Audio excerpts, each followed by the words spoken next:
Balita naman sa labas ng bansa. Umabot na sa 37 Palestinong sibilyan ang patay habang dose-dosena ang sugatan sa panibagong magkakahiwalay na pambobomba ng Israeli forces sa Gaza Strip. Dahil nga dyan sumampa pa sa higit 34,000 ang nasawi sa digmaan ng Hamas kontra IDF. Kabilang sa mga pinaulanan ng airstrike ng puwersa ng Israel ang mga refugee camps sa Nuseirat at Habalia.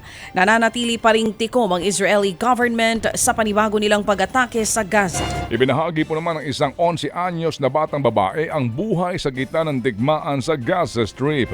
Sa kanya po mga vlog ay pilit na ipinapakita ni Renad Atala ang totoong nangyayari sa Gaza. Matatandaan pong kabilang ang mga ospital, paaralan, gusali at mga tahanan ang pinadapa ng sunod-sunod na pambobomba ng Israeli forces at Hamas.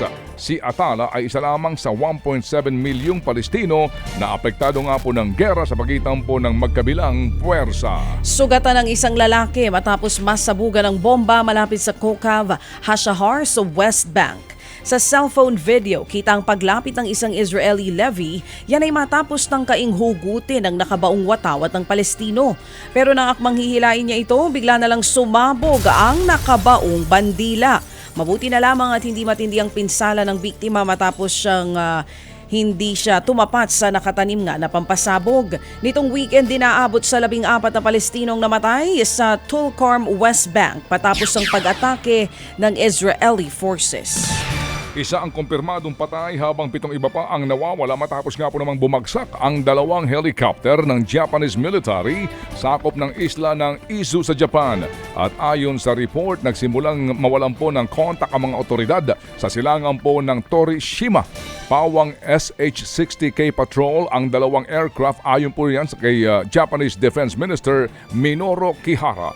At ayon sa report ng Kyodo at NHK, nangyari po yan sa gitna ng gagawin pong anti-submarine test sa southern coast ng Central Japan. Sinuspindi na ni Kihara ang ilang pang pagsasanay ng maritime self-defense ng Japan matapos ang nangyaring trahedya. Nasunog naman ang isang kilalang hotel sa Oregon sa Amerika. Ayon sa report, pasado alas 11 ng gabi nang tuluyang maapula ang Timberline Lodge. Sumikat ang naturang gusali sa 1980 movie na The Shining na pinagbibidahan ni Jack Nicholson. Wala namang naitalang nasaktan sa sunog, habang gumugulong pa rin ang investigasyon sa pinagmulan ng apoy.